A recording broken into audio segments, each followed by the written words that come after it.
सिमेज, सबसे ज्यादा छात्र, सबसे ज्यादा गोल्ड मेडल्स और सबसे ज्यादा प्लेसमेंट्स। Call now. हम चर्चा करेंगे वो है राजगीर की जी। सीट। क्या कह रहा है राजगीर? कितने दिनों से आप राजगीर घूमने नहीं गई हैं? काफी अरसा हुआ, और सालों बीते। सालों बीत गए ना। और नीतीश कुमार का बस चले तो बिहार की राजधानी राजगीर बन जाए, आपको पता ही है। बिल्कुल बिल्कुल बिल्कुल। सब कुछ राजगीर में ही, सब कुछ राजगीर में ही। और आपने राजगीर विधानसभा क्षेत्र का जिक्र कर दिया। हाँ बिल्कुल जी। राजगीर विधानसभा क्षेत्र, पहले बता दें कि यह सुरक्षित विधानसभा क्षेत्र है, ठीक है। और राजगीर विधानसभा क्षेत्र को नीतीश कुमार कैसे छोड़ेंगे? बहुत मुश्किल से इन्होंने इसे 2015 में हासिल किया था। 2010 में बीजेपी के ही कब्जे में था। तो जब 2015 में नीतीश कुमार महागठबंधन में गए, यह सीट सत्यदेव नारायण आर्य की मानी जाती थी, जिन्हें 2015 में नीतीश कुमार ने हरवाया और बाद में बीजेपी ने उन्हें गवर्नर बना दिया। जब सत्यदेव नारायण आर्य के गवर्नर बनने की खबर आई थी, मुझे याद है मैं दिल्ली में था। अच्छा। और सत्यदेव नारायण आर्य बिहार में एनडीए की सरकार में मंत्री भी हुआ करते थे, लेकिन 2015 में हारते ही बिल्कुल गुमनामी में चले गए थे। तो जब यह खबर हुई कि एस एन आर्य को गवर्नर नियुक्त किया गया है, तो लोगों ने मान लिया डॉक्टर एस एन आर्य। अच्छा। बहुत बड़े डॉक्टर हैं। ठीक है। हाँ ठीक है, बहुत बड़े डॉक्टर हैं यही बुद्ध मार्ग में। लेकिन ये सत्यदेव नारायण आर्य थे। तो 2010 तक तो वही जीतते रहे, नीतीश कुमार साथ ही थे। 2015 में महागठबंधन में नीतीश कुमार बिल्कुल। तो 2015 में नीतीश कुमार ने राजगीर जीतने के लिए क्या किया जानते हैं? हाँ, देखिए बिहार में अधिकांश आईपीएस लोग चुनाव हार जाते हैं, ठीक है ना। तो नीतीश कुमार ने इस सुरक्षित विधानसभा क्षेत्र में एक दरोगा को चुनाव लड़वाया, इस्तीफा दिलवाकर। एक दरोगा को सोशल इंजीनियरिंग कर दी। हाँ नहीं, दलित तो ठीक है, सुरक्षित क्षेत्र है। हाँ। ये रवि ज्योति, ठीक है ना। रवि ज्योति थानेदार अपने इलाके में बिल्कुल, वो कहते हैं ना सिंघम, सिंघम। हाँ अच्छा। तो ये रवि ज्योति बिल्कुल सिंघम की तरह इसने काम किया था बिहार शरीफ में, दीपनगर में, बख्तियारपुर में। और इसकी छवि बिल्कुल तो सत्यदेव नारायण आर्य के खिलाफ लड़वाना था। वे बिल्कुल इतना बड़ा कद, तो इसे इस्तीफा दिलवाया, ठीक है, नीतीश कुमार ने मैदान में उतार दिया। महागठबंधन का टिकट और रवि ज्योति चुनाव जीत गए, सत्यदेव नारायण आर्य चुनाव हार गए, ठीक है। नहीं हारते तो राज्यपाल नहीं बनते, उनकी किस्मत भी कहीं और ले जानी थी। हाँ, बिल्कुल। तो रवि ज्योति को 2015 में 62,009 मत आए और सत्यदेव नारायण आर्य को 56,619 मत, 5,390 वोट से जीत मिली। नीतीश कुमार की पार्टी जेडीयू का कब्जा हुआ। अब 2020 का चुनाव आया, नीतीश कुमार फिर से एनडीए में आ गए। सत्यदेव नारायण आर्य राज्यपाल थे, बिल्कुल। हाँ। अब बीजेपी चाहती थी कि सत्यदेव नारायण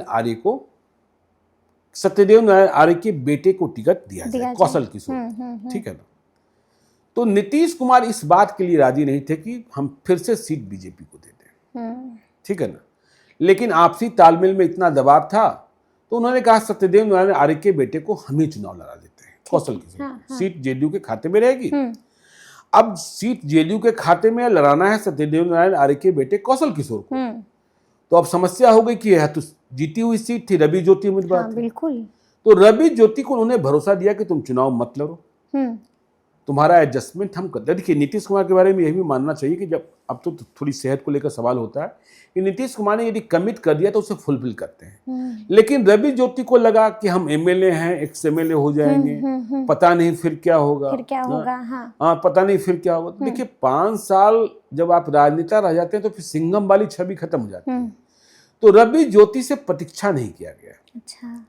और जब नीतीश कुमार ने टिकट नहीं दिया तो वे तेजी से चले गए कांग्रेस में और कांग्रेस के टिकट पर चुनाव लड़ गए, ठीक है। तो लड़ाई हुई कौशल किशोर वर्सेस रवि ज्योति चुनाव हार गए, सिंघम हार गए।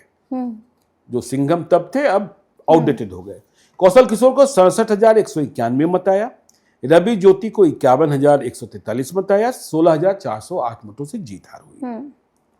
मंजू देवी एलजेपी की उम्मीदवार थी, 11,174 मत, ठीक है। अब 2025 की बात करें। अब बहुत लोग कहते हैं कि देखिए सब कुछ ठीक है, लेकिन राजगीर की सीट जीतना जेडीयू के लिए मुश्किल भरा है 2025 में, 2025 में, ठीक है ना।